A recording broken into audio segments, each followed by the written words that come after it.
No, my lawyer said I can't be Stevie Nicks. I'm just a generic, non-specific look-alike. And we are. Welcome to the generic, non-specific Stevie Nicks podcast. I'm your co-host, Randy. And I'm Anthony.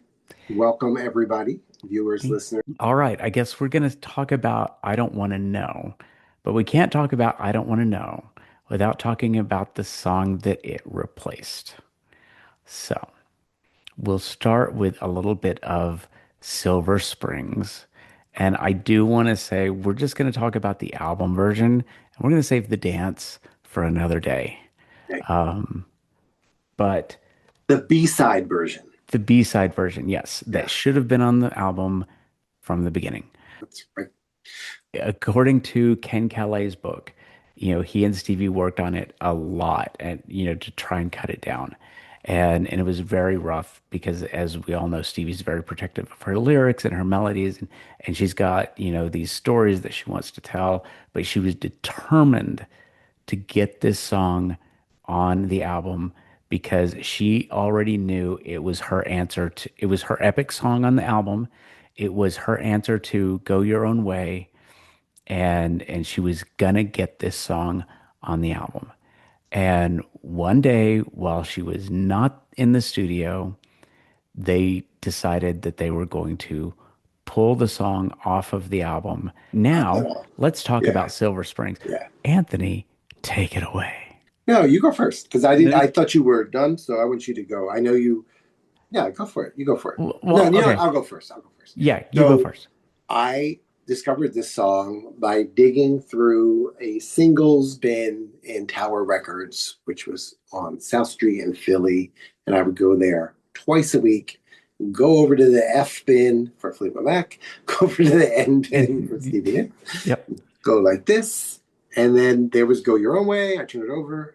Silver Spring, written by Stevie Nicks. What the hell is this? Right? Hmm. So I took it home and I recorded it onto a cassette tape, and Randy will talk about that more later. But I didn't really listen to it. I was running around, and I put the tape into my Walkman. I left for the day. So I went to a McDonald's that was nearby. I had to get some food in me, and I'm in the line at McDonald's, and I start. I'm like three people back, and I start playing it, and I'm like, I'm getting mad at McDonald's. Like I talked earlier about being stuck in the unrequited love thing, Yeah. and now it was yes, unrequited love. Fine, do your own thing, but you're never gonna get away from the sound. I Right. wasn't obsessive and creepy. I don't know what you're talking about. Oh Hmm. yeah, so it was like I said before, those songs, those songs, "Gold Dust Woman" and "Dreams" were like imbued in me. They were part of my DNA, and I heard them. It's like Yeah. that's me. I'm being spoken to, and I heard that, and I was like, okay, nutshell Anthony right here, distilled onto a 45. So it was beautiful. Her voice was beautiful. Again, so direct, no beating around the bush, no like Mm-mm. watered down metaphor. I No. went for it. And it's so true. You know, I uh, I first heard about the song when I read Mick Fleetwood's infamous 1990 memoir. And it was a throw. What's so funny to me now is what a throwaway line it was in the book, because all that he said in the book was there were several songs left off of Rumors, including Stevie's Mysterious Silver Springs, which we released as a B-side, and that's all that it did not go into all of the drama of how it Okay. was cut off of the album. And so that's all I knew. And back in 1990, there was not really a way to run to the internet and figure that out. So I went Right. to the library, and I actually had a librarian like help me research Fleetwood Mac. Ah, And I still came up with almost bupkis. It was like just, it was a song. They recorded it. It was a B-side. That's about all I knew. And then a year later, you and I started our pen pal relationship, and one of the very first things you did was make me a mixtape, which, yep. folks, that is I think it was that tape that I was listening to in McDonald's. Which was the maybe think it uh, was. because you gave me. an entire tape of things that I had never heard before. Violet and Blue, Garbo, and Silver Springs. And I played that over and over and over. And I even then I remember thinking, this is a spell. I mean, even before I really listened to the lyrics about time casts a spell Incantation, on you, right? Yeah. like she was throwing all of this curse, this absolute curse onto whoever she was singing to. And at the time, I didn't really understand the whole Lindsay Stevie thing, but I knew that she was Right. casting a spell. Right. And I remember thinking in my emo teenage way that I can't wait to get my heart broken like this, you know? Well, right, right. She was speaking for those who had been heartbroken. She Yes. was, yeah. And that was part of my like being so sucked into it, you know. Yeah. Yeah, it was amazing. And You felt seen, you felt understood by this absolutely. record, right? And for years, I equated Silver Springs with you. I mean, that was like because I thought of the same thing. I was like, there's somebody out there that sees me, that understands who I am, and it's Anthony because he knew that I needed to hear this song. And I will follow you down. Yes, you will. Yes, you will. So Uh, where am I? Am I behind you right now? uh, but anyway, it is the greatest song ever not released on an album.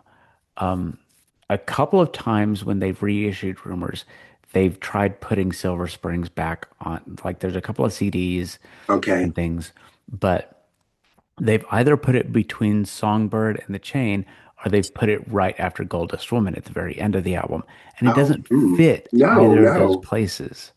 And definitely.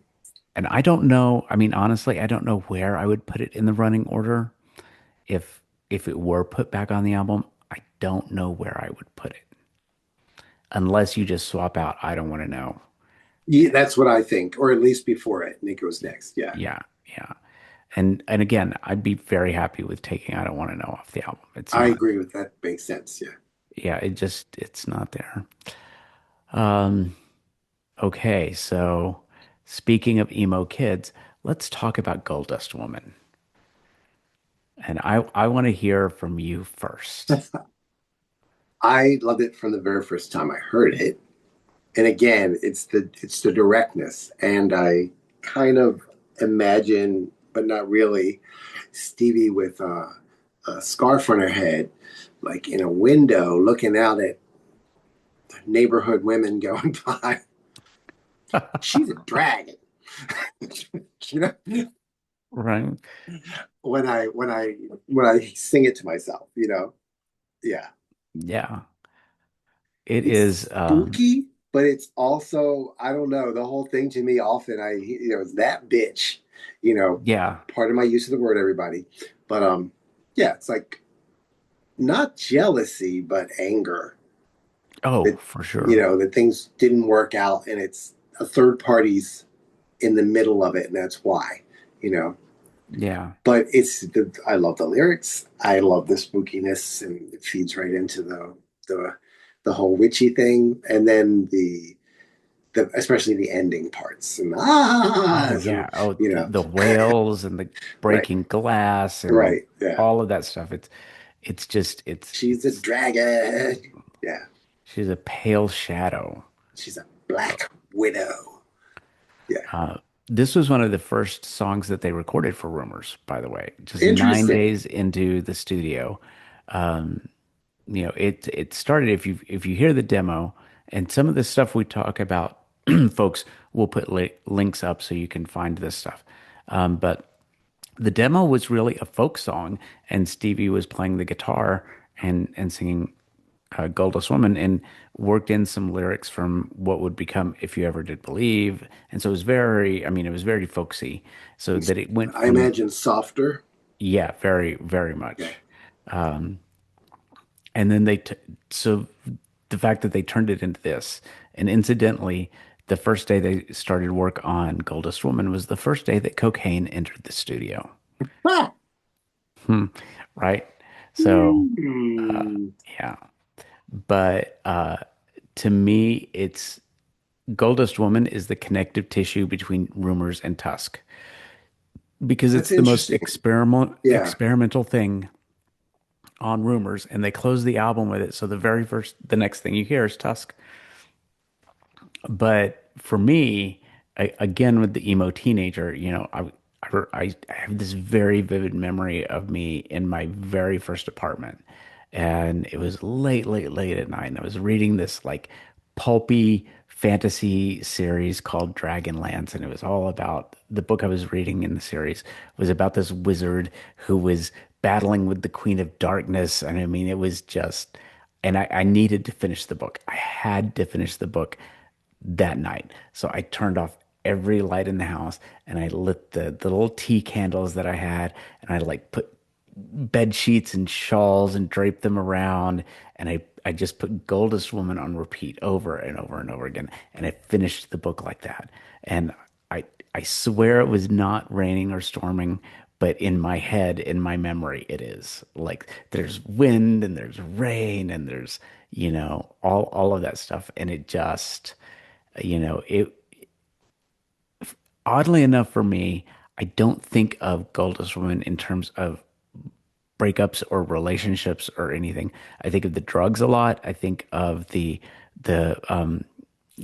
mystical aspect of Stevie because I think they Yeah. took what if Rhiannon was like proof of You concept for her in with the first album, they took that and ran with it with Goldust Woman. you definitely have to give it to John McVie and Lindsay again for the haunting instrumentation and just Yeah. like so perfect.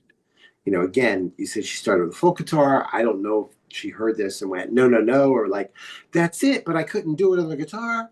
I Yeah. imagine it was that. And it's interesting you're saying that's when cocaine entered the studio because take your silver spoon and dig your grave, right? Yeah. I imagine that they had been fighting that demon for a while from that lyric. But yeah, I do see it about a breakup, the lines, Well, rulers make bad lovers. I mean, right. come on. Pick up the pieces and go home, Right. stuff like that. Yeah. Yeah. Yeah. Well, interestingly, I'm reading Don't Stop by Alan Light, which is why we still love Fleetwood Mac's Rumors. Now, if it's more about the cultural impact of Rumors than it is about the actual music itself. And unless you really want to know a lot about, I mean, it's perfect if you want to hear what Gen Z thinks about Rumors, because there's a lot of feedback from Gen Z in here, and some of it's pretty interesting. But even the chapter on Goldust Woman pulls some specific quotes from Stevie saying it wasn't really that much about cocaine because it had just entered our lives, but I got a peek of what it could do to us, and then it ended Gotcha. up doing that. So, She was um, prophetic, just like she was with Silver Spring, right, right? exactly, exactly. But in terms of uh, like her live performances of Goldust Woman, I've never seen a bad one. Like she tears it up every time. And I think it actually gets a little bit better with age because when we saw her in 2016, Oh yeah. or actually even at Cowboy Stadium, at AT&T Stadium, and she does this 11-minute thing where she does her crackhead dance and everything. I think even that tour right for this album, we've seen that, speaking in tongues version. I Yeah. think the song took a life of its own. It still came from within her, but I don't know if she planned it that Yeah. way. Yeah, I Yeah, don't know either. awesome. But the only thing, and it bothers me so bad, and it's so stupid, and Shawl alert. that's right.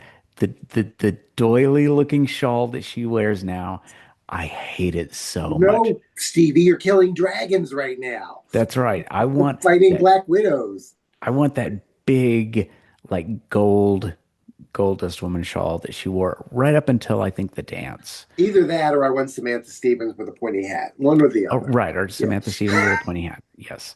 Or she could do her Endora drag and it could be purple and lime green. I'm okay with that too. I totally co-sign. I co-sign, Yeah, yes. absolutely. Um, but those, well, there's one more that I consider one of Stevie's songs, and I think you do too. Yes, I do. Um, Even though the chain was credited to all five members of Fleetwood Mac, Because she's kind like that. because she's a nice lady. Yeah. And it was cribbed together from several songs, but the majority of the lyrics, like 95% of the lyrics, were from a demo that they asked her if she would give them the lyrics so that they could put this together. And she's like, okay, even though you took Silver Springs off the record, Right. Look at me being a team player. right? Uh, and I think part of that again is there was actually some discussions from Ken Caillat's book about how many songwriting credits each band member was going to get. So they were really like trying to make sure nobody got more than anybody else. They were trying to be very equitable in the songwriting Ooh, credits. okay. And so I think that's a lot of where that Strictly financial reasons? financial, yeah, Okay. it was definitely financial. Okay. But if you listen to Stevie's demo of The Chain, which again is just her and guitar, and it is that song. And so I don't care that Lindsay's singing lead. He sang lead on Crystal. That's still a Stevie Nicks song to me. Yeah, So I same agree. thing with The And Chain. I think her harmonies are so strong. I don't even, yeah, he's in there, whatever. Yeah, You know, yeah, absolutely. And I yeah. I love her I still harmonies. believe it's Guardians of the Galaxy, where Yes. I think this is one of the best uses of a pop song in a movie, of all time. It's almost, the way it forwards the story at that moment and what's happening. I Oh, love that. I Loved do it. too. Yeah. And apparently all five members of the band had to sign off on the use of it. So they all got to watch that scene Oh, before they okay. signed. Like they filmed it, they tracked the music to it, and then they showed it to the band. And they And we will get there, but just real quick, to me, the chain is like the twin cousin to Fireflies. oh yeah. Yeah, Oh yeah. we'll I get think there. so too. Um, and well, we'll talk about Fireflies But I later. love the song. I thought it, I guess it's Lindsay. It was the way it was produced for them all to intertween and the cuts from this that part to that part. I don't know the right technical terms. Everything Yeah. is just like chef's kiss, you Afro bastard. Yeah. you know. And before we had that 1997 Silver Springs to look at, if you look at the 1982 performance of The Chain from the Mirage tour that was on HBO, Okay. that was when Stevie and Lindsay were screaming at each other then. And if you look at that, I mean, it is amazing. And I didn't notice because I don't look at him. oh, please. So that takes us through. Wait, there's one more part. You have to Yes. listen to the chain, everybody. Go listen to it one more time and tell me whether or not I don't think Randy agrees with me that Stevie Nicks sounds like Mario in one specific section, Mario from the Nintendo games. So I swear I hear saying, wait, keep up, wait, what is it? Chain. I would never break it a chain. That's what I hear. Now I'm gonna have to go back and listen to that too. I swear I hear that. I can still hear you saying, I would never break it a chain. We would never break it a chain. That's it. Well, And Mario did not get credited, so that's wrong. I know, and that's so wrong because they were giving credits on that song away like candy. Right. Poor Mario. That's Poor right. Mario. Mario. Well, that's it for all of the released songs on the album, but there are several Stevie songs that were in consideration for the album that didn't make it.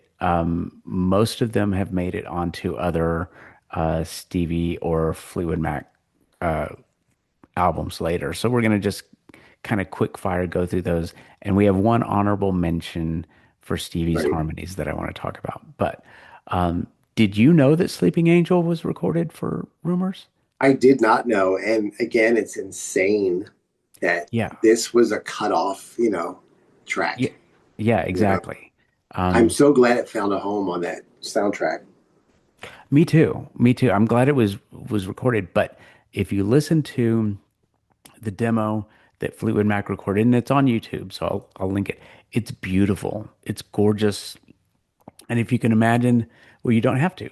Listening to Stevie's 1976 voice with those lyrics is just beautiful. It's just, I mean, that's such a gorgeous masterpiece of a song anyway. Yeah. Like she could sing it today. She could have maybe sung it in 1994 and it would still be a beautiful song. You Uh, should sing it next year at Night of a Thousand Stevies. she Manifesting, should. manifesting, manifesting. Manifest, manifest, manifest. Did you go see the Enchanted tour? Can't say. I don't know. Because she did Sleeping Angel on the Enchanted tour. I don't recall, but seeing her sing that live. She did. She sang that and No, I'm Garbo. not saying. I'm saying I don't know if I was there or not. Yeah. Well, she did that one, Garbo, and actually Rose Garden from the album that shall not be named. And so I got to hear her sing Sleeping Angel live, and it was great. And I think our good friend Brian, do you remember he like did the Storytellers, and it was the Right. extended edition, and it had all the outtakes, Sleeping Angels on that as well. So shout out to Brian. So you get to hear a live version of it. But the Fleetwood Definitely. Mac version from Rumors is beautiful. I love it. And I would love to have heard Fleetwood Mac perform it live. And then Think About It, also from the Belladonna era, was recorded for Fleetwood Mac and included in a Rumors Deluxe reissue. I love this version. I don't know if you remember listening to it, but we've had a conversation about it before. I'm sure I have, but I don't recall it. But I can't imagine it not being it on Belladonna exactly where it is in the track order. It's good. It You it know. it probably works better on Belladonna than it would on Rumors, but I like the way that Fleetwood Mac recorded it because it's real funky. It's that in Uh, that same way that Dreams is kind of R&B. okay. I'll go. Think I have About to It check it has out this again. very 70s funk to it, and I love that. Most people think of it as that it sounds country, and I disagree. I think it sounds much more funky.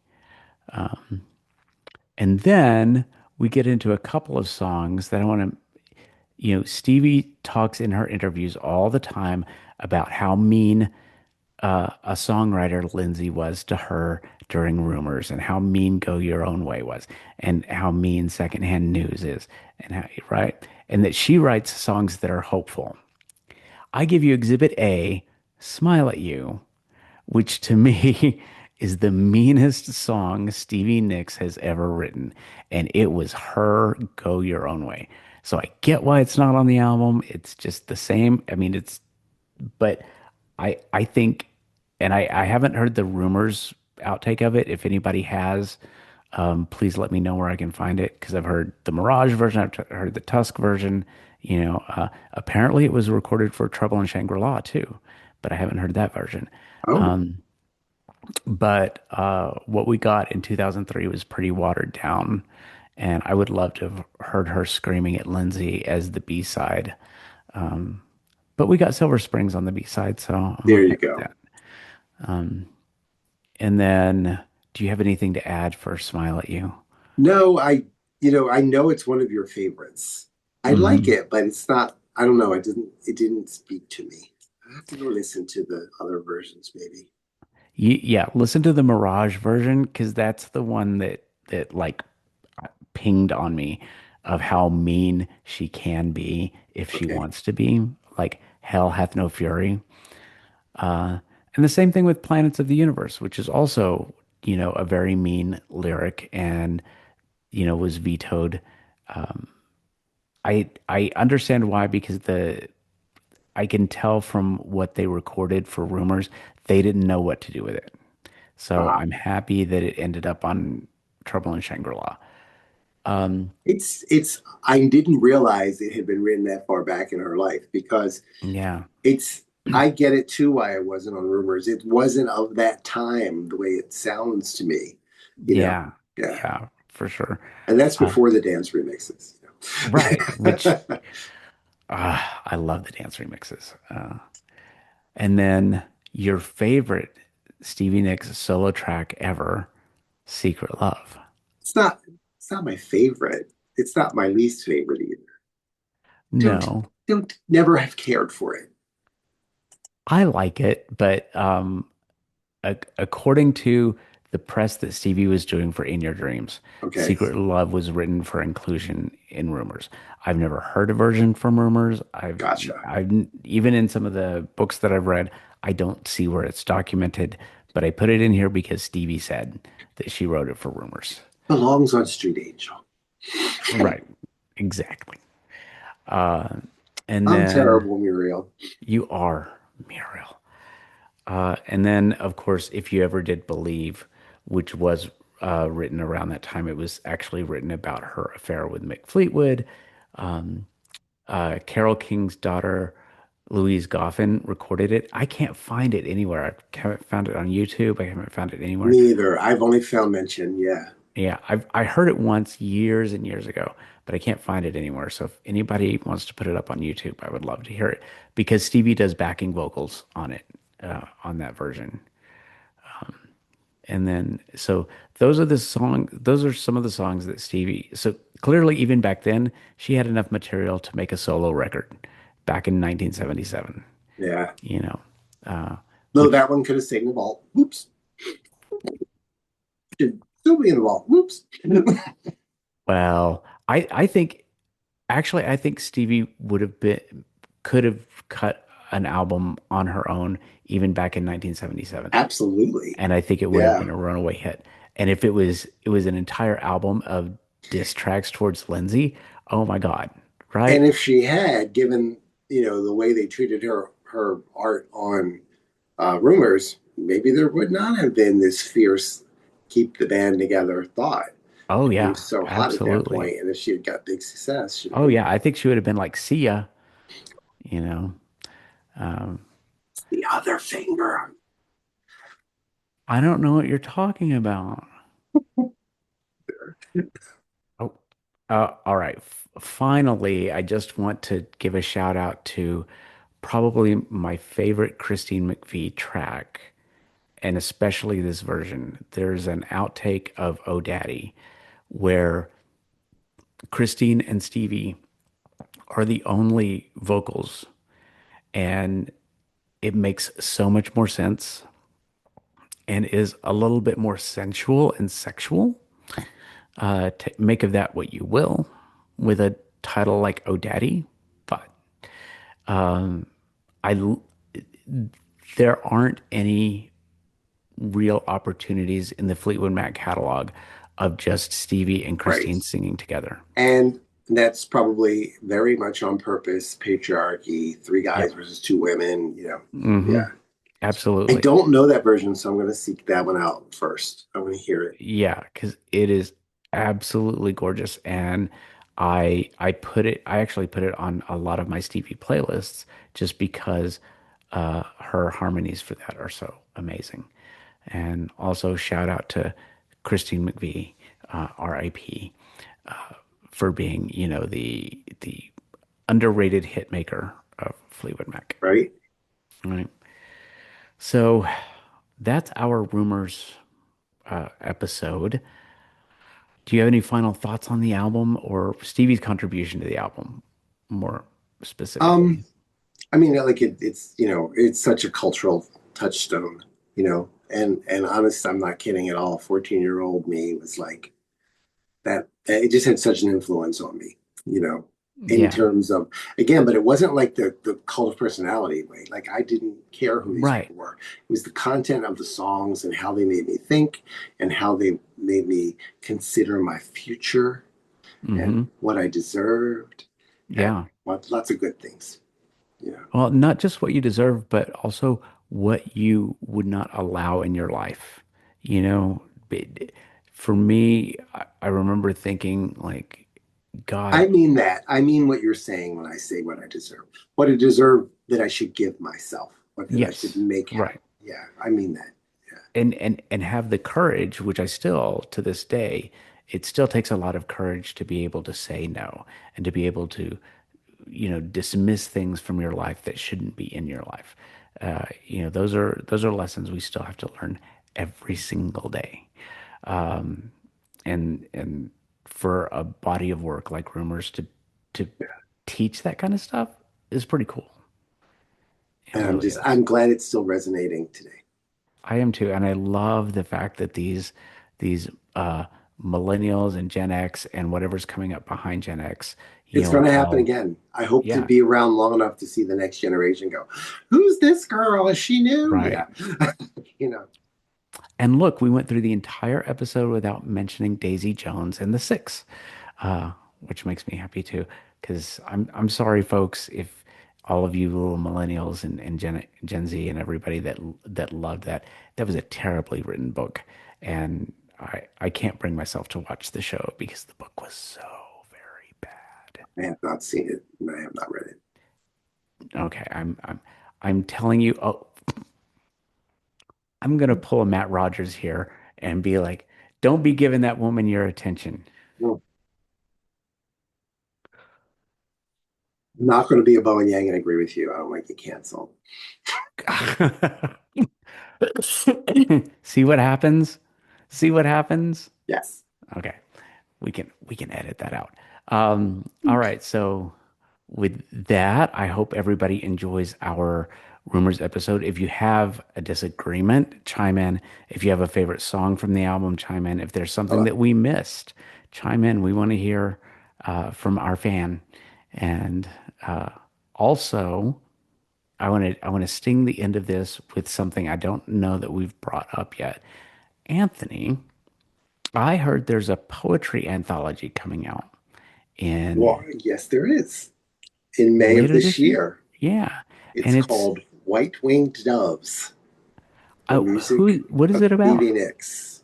It's a compilation of poems from dozens of people. About each poem is about Stevie Nicks in some way or another. Do And we do we know anybody that's I contributing? I have contributed. I contributed. I submitted several pieces. One was selected, and so it will be published in May. And there'll be more to come. We're going to try to play it up here and talk to you guys more about it. Oh, Lots. I love absolutely. being the person who wants. I always see people say this, like famous people.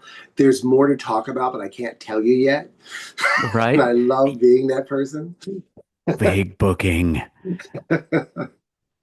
I'm very proud of you. I'm very Thank excited you. about this, Thank you. and I can't And wait to be. so a little closer, Brandy, we're going to share one of the poems that didn't make it, which I think you and I are both in the same pace, right? I wish that one had been selected instead. Me too. Yeah. Me too. And if we get someone from Madville Publishing on the show, we're going to ask them why. Uh, Okay. Sounds we're going to good. put them on the hot seat. Okay. All right. With that, Anthony, until We next time, we will see you all on the other side of the mirror. all right, said Alice. Peace.